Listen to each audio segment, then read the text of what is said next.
7. Gautama Siddhartha. Contemporary with Lao Tzu and Confucius in China, another great teacher of truth arose in India.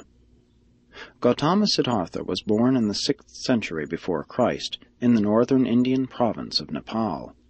His followers later made it appear that he was the son of a fabulously wealthy ruler, but in truth he was the heir apparent to the throne of a petty chieftain who ruled by sufferance over a small and secluded mountain valley in the southern Himalayas. Gautama formulated those theories which grew into the philosophy of Buddhism after 6 years of the futile practice of yoga. Siddhartha made a determined but unavailing fight against the growing caste system. There was a lofty sincerity and a unique unselfishness about this young prophet prince that greatly appealed to the men of those days. He detracted from the practice of seeking individual salvation through physical affliction and personal pain, and he exhorted his followers to carry his gospel to all the world. Amid the confusion and extreme cult practices of India, the saner and more moderate teachings of Gautama came as a refreshing relief. He denounced gods, priests, and their sacrifices, but he too failed to perceive the personality of the one universal. Not believing in the existence of individual human souls, Gautama, of course, made a valiant fight against the time-honored belief in transmigration of the soul. He made a noble effort to deliver men from fear, to make them feel at ease and at home in the great universe, but he failed to show them the pathway to that real and supernal home of ascending mortals, paradise, and to the expanding service of eternal existence.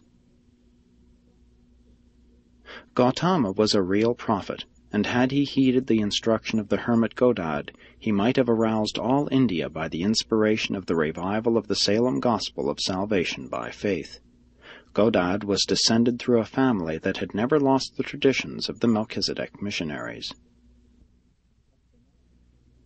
At Benares, Gautama founded his school, and it was during its 2nd year that a pupil, Bhotan, imparted to his teacher the traditions of the Salem missionaries about the Melchizedek covenant with Abraham. And while Siddhartha did not have a very clear concept of the universal Father, he took an advanced stand on salvation through faith, simple belief. He so declared himself before his followers, and began sending his students out in groups of 60 to proclaim to the people of India the glad tidings of free salvation, that all men, high and low, can attain bliss by faith in righteousness and justice.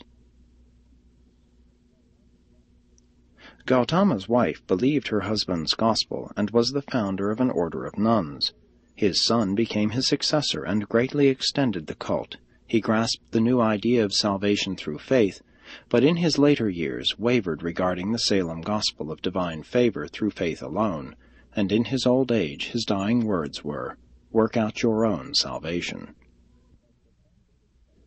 When proclaimed at its best, Gautama's gospel of universal salvation, free from sacrifice, torture, ritual, and priests, was a revolutionary and amazing doctrine for its time, and it came surprisingly near to being a revival of the Salem gospel. It brought succor to millions of despairing souls, and, notwithstanding its grotesque perversion during later centuries, it still persists as the hope of millions of human beings.